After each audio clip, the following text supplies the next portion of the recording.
ایک ایسا گناہ جو تنہائی میں ہوتا ہے مگر اس کی سزا سب کے سامنے ہے۔ رسول اللہ صلی اللہ علیہ وسلم نے فرمایا، قیامت کے روز کچھ لوگ ایسے آئیں گے جن کے پاس تہامہ پہاڑ کے برابر نیکیاں ہوں گی، اللہ تعالیٰ ان کی نیکیوں کو ہواؤں میں اڑا دے گا۔ صحابہ کرام رضی اللہ عنہم نے پوچھا، یا رسول اللہ صلی اللہ علیہ وسلم ان کا احوال بیان کر دیجئے، کہیں لا علمی میں ہم وہ گناہ نہ کر بیٹھیں۔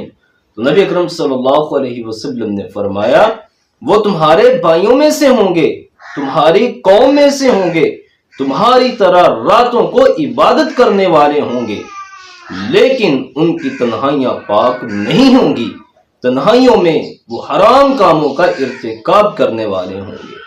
تنہائیوں میں گناہ کرنا، حرام کا ارتکاب کرنا اور مجمع میں لوگوں کے سامنے عبادت کرنا، یہ خود فریبی نہیں تو اور کیا ہے۔ آج ہمیں سوچنا چاہیے، یہ تنہائیوں کے گناہ کل کو ہمیں لوگوں کے سامنے رسوا کر دیں گے، یہ ہماری نیکیوں کو تباہ و برباد کر دیں گے۔ ہمیشہ اپنی تنہائی کو پاک رکھیں۔